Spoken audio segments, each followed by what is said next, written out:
مہر تم کچھ نہیں کہو گی؟ صوبیہ نے مجھے مخاطب کیا۔ مہر کیا کہے گی؟ مہر کو تو محبت پر یقین ہی نہیں ہے، تو یہ شادی وغیرہ کی بات تو بعد میں آتی ہے۔ سمیہ نے مہر کے کچھ کہنے سے پہلے کہا۔ میں خاموش رہی۔ ان میں سے کوئی نہیں جانتا تھا کہ میں اب نان بلیور نہیں رہی تھی۔ ویسے تم نے نوٹ کیا ہے مہر پچھلے چند ہفتوں سے کچھ بدلی نظر آ رہی ہے۔ میں ثنا کی بات پر گڑبڑا گئی۔ اچھا، میں سمجھ رہی تھی یہ صرف میرا ہی احساس ہے۔ سمیہ نے جیسے مجھے غور سے دیکھتے ہوئے کہا۔ اگر یہ مہر نہ ہوتی تو میں کہہ دیتی کہ یقیناً یہ کسی سے محبت کے اثرات ہیں، مگر مہر کو تو میں یہ بھی نہیں کہہ سکتی، صوبیہ نے شوخی سے کہا۔ سمیہ اور ثنا اس کی بات پر مسکرائی۔ میں کوشش کے باوجود مسکرا نہیں سکی۔ میں ان سے کیا کہتی کہ مہر کی زندگی کی فلسفی بدل گئی ہے۔ مہر بدل گئی ہے یا پھر دنیا بدل گئی ہے؟ مہر کی دنیا، یا پھر یہ کہتی کہ مہر اب ایک نئی دنیا میں جینے لگی ہے، خوابوں اور خیالوں کی دنیا، رنگوں اور روشنیوں کی دنیا، کانچ کی دنیا۔ میرے ہونٹوں پر یکدم چپ لگ گئی تھی اور میں غائب دماغ رہنے لگی تھی۔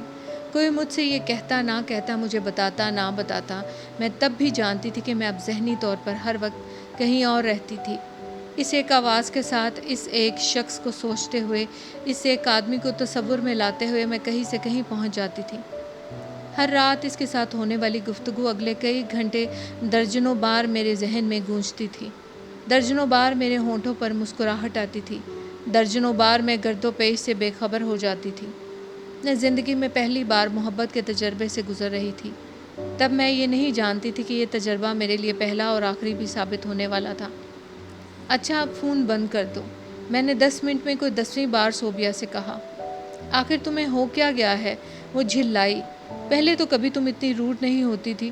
روٹ؟ میں حیرت زدہ رہ گئی۔ میں روٹ تو نہیں ہوئی، میں نے کچھ حیرانگی سے صوبیہ سے کہا۔ تو پھر کیوں اس طرح فون بند کرنا چاہتی ہو؟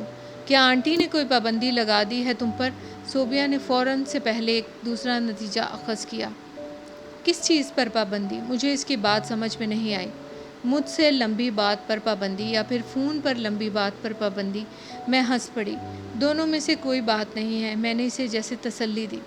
پھر میں یہ کہ مجھے خود ہی خیال آ رہا ہے کہ ہم فون پر ضرورت سے زیادہ دیر تک لمبی گفتگو کرتے ہیں۔ میں نے بہانہ گھڑا۔ اتنے سالوں کے بعد اب تمہیں یہ خیال آ رہا ہے کہ ہم فون پر لمبی گفتگو کرتے ہیں؟ وہ مطمئن نہیں ہوئی۔ اس کی جگہ کوئی اور بھی ہوتا تو مطمئن نہ ہوتا، مگر مجھے اس وقت اس کو مطمئن کرنے میں کوئی دلچسپی تھی بھی نہیں۔ میں تو جلد از جلد فون رکھ دینا چاہتی تھی۔ مومی اس وقت فون کیا کرتا تھا، اور اکثر ایسا ہوتا تھا کہ میں صوبیہ سے فون پر بات کر کے فارغ ہوتی اور اس کا فون آ جاتا، اور اس کی لگاتار آنے والی کالز نے برسوں سے چلی آنے والی اس روٹین کو خراب کر دیا تھا، جسے میں اور صوبیہ نے بڑے شوق اور محبت سے بنایا تھا۔ ہم لوگ ہر رات 1-1.5 گھنٹہ آپس میں بات کیا کرتے تھے، روز کالج میں ملنے کے باوجود کبھی بے مقصد اور بے سروپا باتیں کرتے۔ وہ مجھے اپنے افیئرز اور بوائے فرینڈز کے بارے میں بتاتی، جن کے ساتھ وہ کالج کے بعد کہیں گھومنے جاتی تھی۔ اس کے پیرنٹس کو لڑکوں کے ساتھ اس کی دوستیوں کا پتہ تھا، مگر وہ جس کلاس سے تعلق رکھتے تھے وہاں یہ دوستیاں ایک عام اور نارمل چیز سمجھی جاتی تھی۔ البتہ ان کا نہ ہونا ایک ایب نارمل چیز ہوتا ہے۔ وہ ہر رات کو مجھے کالج کے بعد رات تک اپنی سرگرمیوں کی تفصیلات بتاتی، اور میں اسے گھر میں کیے جانے والے ہر کام کی۔ اور اب یکدم یہ روٹین خراب ہونے لگی تھی۔ مجھے رات کے وقت صرف ایک کال کا انتظار رہتا تھا، مومی کی کال کا، اور مجھے صوبیہ کی کال سے الجھن ہوتی۔